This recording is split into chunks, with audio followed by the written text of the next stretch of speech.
রফতানি পোশাকের বাইরে বন্ডের সুতা ব্যবহার ও বিক্রি নিষিদ্ধ।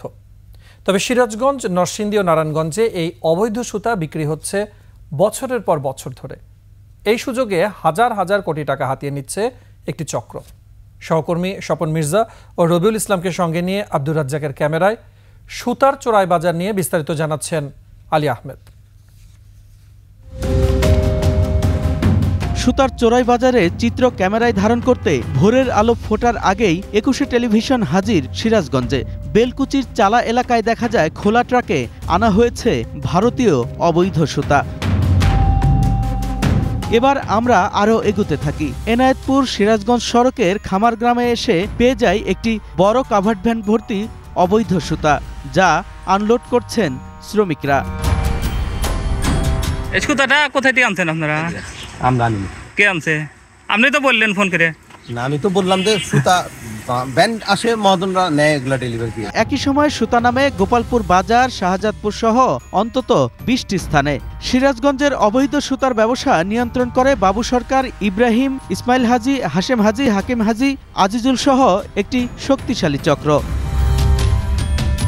বছরের পর বছর সবাইকে ম্যানেজ করে চলে বলে ভ্রুক্ষেপ নেই তাদের। কার এগুলা সুতা? তবে ২১ টেলিভিশনের ক্যামেরা দেখে টনক নড়ে চোরা কারবারিদের। অবৈধ সুতার অন্যতম নিয়ন্ত্রক হাশেম হাজি ম্যানেজ করতে সাধেন লাখ টাকা। ওদের নাম বলেন না, মূল জায়গা সহযোগিতা কোথায়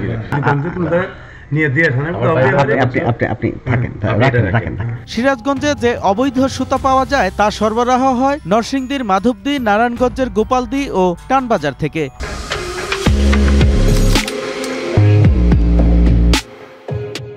জড়িতরা বলেন, অবৈধ এই সুতা বিক্রির ক্ষেত্রে লেনদেনে কোনো টাকার রসিদ থাকে না। অবৈধ এই ব্যবসার হোতারা যেন আড়ালে থাকে, সেজন্য রয়েছে দালাল চক্র। এমন একজন দালাল স্বপন, যিনি ফোনে বন্ডের সুতা বিক্রি করতে চান, পরে সামনাসামনি আমাদের পরিচয় পেয়ে তা অস্বীকার করেন।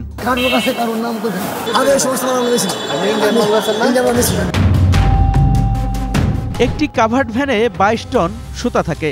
শুল্কমুক্ত থাকায় প্রতি পাউন্ড সুতার ক্রয়মূল্য দাঁড়ায় ২৫০ টাকায়। খোলা বাজারে ৩০০ টাকার উপরে বিক্রি হয়। একটি কাভার্ড ভ্যানে যে সুতা আসে তাতে সব পর্যায়ে মিলে লাভ আসে ২৫ লাখ টাকার উপরে।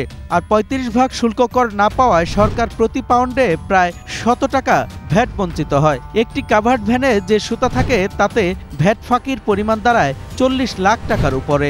ব্যবসায়ী নেতারা বলছেন, বছরে বিলিয়ন ডলার রাজস্ব ফাঁকি দিচ্ছে চোরা কারবারিরা। বন্ডের এবং স্মাগলিং হয়ে যে মাল আসে, আমাদের দৃষ্টিতে সুতা এবং কাপড় দুইটা মিলে মিনিমাম ৭ থেকে ৯ বিলিয়ন ডলার হবে।